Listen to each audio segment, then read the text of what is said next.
Welcome to the Unlocked Podcast, a podcast where we decode human performance one gene at a time. I'm Tony, and this series isn't just about science. It's about unlocking the hidden power you carry in your biology so you can train smarter, live longer, and activate what most people think is fixed. We're going to talk about genes, healing, mental clarity, recovery, and even where science and soul start to meet. But we're starting with the foundation. Because most people don't know what DNA really is or how much control they actually have. Welcome back to the Unlocked Podcast. Appreciate you being here. Last episode, we talked about BDNF, brain-derived neurotrophic factor, and why adaptation, meaning a lasting change after repeated signals, is not just about muscle tissue. It's nervous system learning, recovery, and repeatable inputs. Today, we're moving into COMT because for a lot of people, the ceiling on performance isn't the workout plan. It's the internal noise.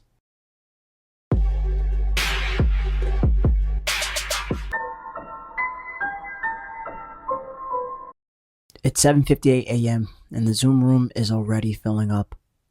He's a student, but he's also trying to become an entrepreneur, which means his brain is always running two tracks.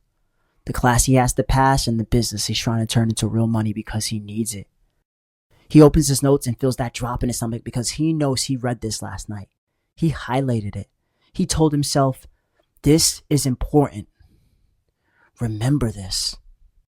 Then the professor asks a simple question and his mind does that thing he hates. It blinks. Not a normal pause, a full stop. He answers anyway, but it comes out softer than he wants.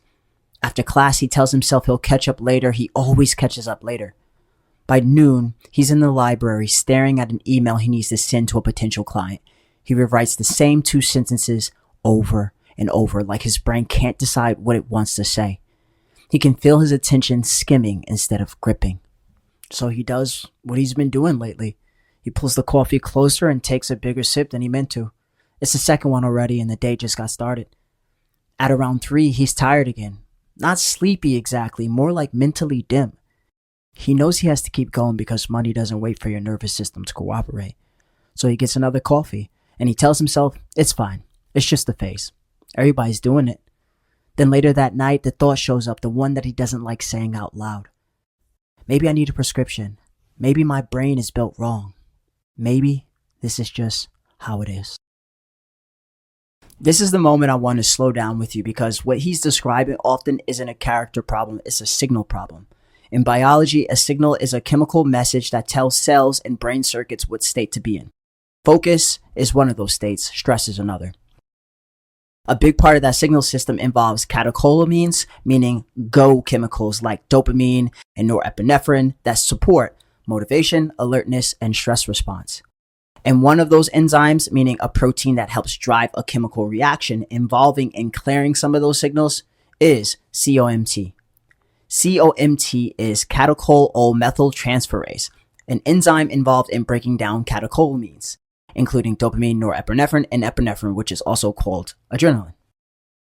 So when we talk about COMT today, I don't want you to think in terms of labels. I want you to think in terms of duration. How long the on chemistry stays up and what it costs you when it doesn't come down cleanly. Again, COMT stands for catechol-O-methyltransferase. Methyltransferase means it transfers a methyl group, meaning a small chemical tag, as part of a reaction that helps change and inactivate certain molecules after they deliver a message. Catechol refers to a chemical structure found in catecholamines, like dopamine, norepinephrine, or epinephrine. Dopamine is involved in motivation, attention, learning, and reward signaling. Norepinephrine is involved in alertness and arousal, meaning how activated your system feels. Epinephrine, also called adrenaline, supports acute stress response, meaning the short-term surge that mobilizes that energy. Those chemicals are all essential. The part that matters for daily life is how long they stay elevated and how reliably your system returns towards baseline, meaning your resting set point where you're not under demand. COMT is not the only pathway involved in catecholamine clearance, but it matters because it comes up often in discussions about the prefrontal cortex, meaning the brain region involved in planning, working memory, impulse control, attention control, and decision making. Working memory is your brain's ability to hold a small amount of information temporarily and work with it, like keeping a few ideas online while you solve something or you're just speaking. When catecholamine tone, meaning the level of catecholamine signaling, is too high or too low in the prefrontal cortex, people often feel a distractibility, some sort of tension, scattered focus, or foggy, kind of flat. The goal is not to make your system calm all the time. The goal is to be able to move up when you need to perform and come down when you need to recover, right? It's a nice level of balance. Here's a little context from the research history. I love the history. I hope you guys do too. COMT is a physiology discovery before it is a lifestyle topic. In the 1950s, researchers were mapping how chemical messengers get turned off. Not how they turn on, but how they get cleared. Julius Axelrod published work in 1957 on O-methylation of epinephrine and other catechols, which helped clarify that the body uses chemical modifications to inactivate these signals. In 1958, Axelrod and Robert Tomczyk described enzyme activity that catalyzed O-methylation of epinephrine and other catechols. That enzyme became known as catechol O-methyltransferase, COMT. Axelrod's broader work on neurotransmitter regulation and inactivation became foundational, and he later shared the 1970 Nobel Prize in Physiology of Medicine for discoveries concerning neurotransmitters and nerve terminals and mechanisms of storage, release, and inactivation. Later, the prefrontal cortex became a central character in neuroscience because researchers were building a model of how cognition actually works under demand. Patricia Goldman Rakicic, I might have skewered that. I believe her last name is from Portugal. Please, guys, in the comments, let me know. Her work in the 1980s and 1990s shaped modern understanding of prefrontal circuitry, especially the working memory. Then, in 1990, COMT became a major topic in human genetics because researchers identified functional variation in the COMT gene. A widely discussed one is the VAL158, MET, VAL 158 MET, which refers to an amino acid change and is associated with differences in COMT enzyme activity. In this podcast, the purpose of that history is not to turn COMT into a personality type. It's to show you that science has always been about signal, duration, and clearance. Now, let's bring it back to real life patterns that people can recognize.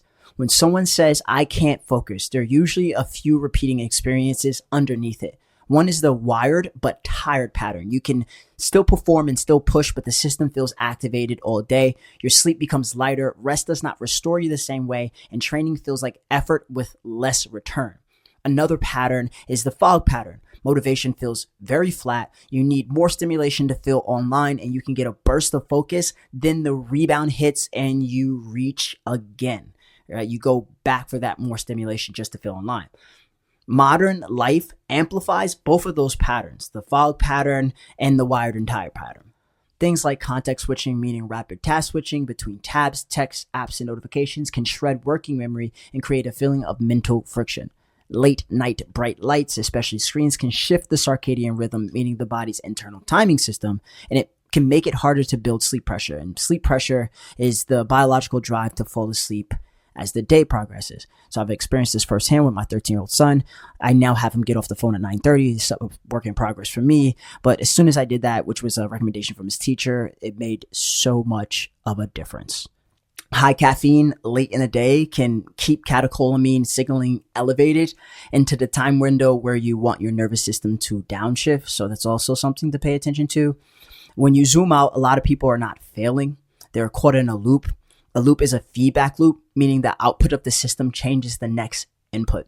So poor sleep drives more caffeine delays downshift. Delayed downshift worsens sleep quality. Then the next day demands more stimulation just to feel normal. Here's the second favorite part of my podcast, actionable steps. Again, these are not medical protocols. Think of them as 7 to 14-day experiments that can make your signal clearer, cleaner, and your downshift more reliable. You can track the changes, and then you can keep what works. Number 1, caffeine timing. The goal is not to eliminate caffeine. The goal is to stop using caffeine to patch unstable recovery. So example A, if you currently drink caffeine after mid-afternoon, move your last dose earlier for 1 week. Keep everything else the same. Track 3 outputs, how long it takes to fall asleep, how often you wake up, and how clear you feel in the first hour of the next morning. Example B, if caffeine makes you feel jittery, try splitting your dose. Half in the morning, half mid-morning, then done. Many people find attention feels smoother and then afternoon crash becomes less sharp. Example C, if you're pulling a third coffee just to stay awake, that is useful data. For 7 days, replace the third coffee with a short walk, water, and protein, and then see what happens. It's not about willpower, it's testing whether you're chasing stimulation when what you need is just stability. 2, light timing. Light is a timing signal. Your brain uses it to decide whether it is daytime or nighttime. So we're going to want to downshift that with some concrete examples. Example A, for the last 60 minutes before bed, lower overhead lights and reduce screen brightness. If you keep your phone, reduce stimulation scrolling and keep content very calm. Track whether sleep feels deeper. Just let me know how that goes. Example B, if you train at night, make the last 10 minutes a transition. So easy walking, slower nasal breathing, and lower light after training can help the system move toward recovery. Then we're going to move on to sleep stability with concrete examples, of course. You do not need to perfect your sleep. We just want a stable timing, and that stable timing is going to do a lot. Example A, pick a consistent wake time most of your days. Let's just say 7 o'clock a.m. Then build bedtime backward from it. So track whether your morning focus is steadier. Example B, get brighter light in the first hour of the day. I personally like to do some grounding, look out my window, toes on the ground. It's snowing, so I do just kind of go to the front door, let that cold air hit me and stare in the direction of the sun, not directly at it. Pretty unhealthy, but natural light is the best. This supports your circadian rhythm alignment, meaning your sleep-wake cycle is going to be way more reliable when it's set. Number 4, it's going to be your training structure, and you're going to make sure you respect your total stress load. So training can support focus, but intensity stacked on sleep debt, that never makes things good, and your system's going to be elevated. Example A, a base building week. So 2 strength sessions that end with good form and energy still in the tank. At 2 moderate cardio sessions, 20 to 40 minutes at a pace where you could speak in full sentences, incline walking, cycling, or rowing. That brings us back to BDNF. Again, episode 2, definitely check that out. Example B, intensity but sparse. So 1 interval session per week. Work bouts that feel challenging, followed by long enough easy time that breathing returns close to baseline. That recovery between effort really is part of your signal. See, take notes on how you feel there. Example C, your skill plus your sweat. So pick one movement and practice it with clean reps. Again, I spoke about this with BDNF. While you're slightly fatigued, correction, not sloppy. Jump rope is, again, a great thing to do. Kettlebell swings, sled pushes, or any technique-focused lifting. Skill work supports learning, and learning is a nervous system adaptation. And then 5, repeatable downshift ritual. Here are some examples. But quickly, you don't need a long ritual. You just need something that's consistent. I guess you guys are kind of seeing the theme here, balance, consistency, right? Genetic expression is all about that consistent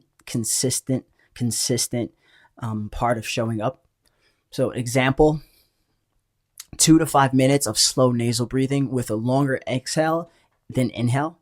Longer exhale tends to support parasympathetic tone, meaning the calm side of the nervous system. Example B, a short walk after dinner, low stimulation, no performance goals. Your goal is telling the system the day is shifting. So I'm going to make a quick cybernetics bridge. That's something I'm going to be going into the future. As long as you guys stay with me, hope you're ready for this journey. What is cybernetics first? Cybernetics is the science of regulation through feedback, and our biology is a regulation system, right? Inputs come in like caffeine timing, light exposure, sleep timing, training load. The system processes them and outputs show up. So focus stability, irritability, cravings, sleep quality, recovery time, and training performance. When you track outputs, you stop guessing, you make small changes, and you observe. Over time, you reduce the noise, and you're going to improve your signal. So guys, this is how you build a system you can live in, especially when you're a student trying to become an entrepreneur and you cannot afford random performance days. Quick reminder pass. If your focus is inconsistent, it does not automatically mean you are undisciplined. Sometimes it means inputs are outpacing clearance. If stress feels loud, it does not automatically mean something is wrong with you. Sometimes it means recovery signals are too weak or too inconsistent to bring your baseline down. If performance is flattening, it does not automatically mean you need more effort. Sometimes you need cleaner timing, better sleep rhythm, and less signal noise so effort can convert. That pretty much wraps it up. At the end of every episode, I like to remind you that the key term section is the glossary. If you want the series to land deeper, listen once, then listen again after the vocabulary feels familiar. The science tends to land differently when the words are yours. In our next episode, we're going into ACTN3, a gene linked to alpha-actinin 3, a protein in fast-twitch muscle fibers, meaning fibers built for high power output. We'll talk about what the research actually says, how this translates to sprint power versus endurance bias, and how to train intelligently without turning genetics into your destiny. Remember, guys, your biology listens. Live like it.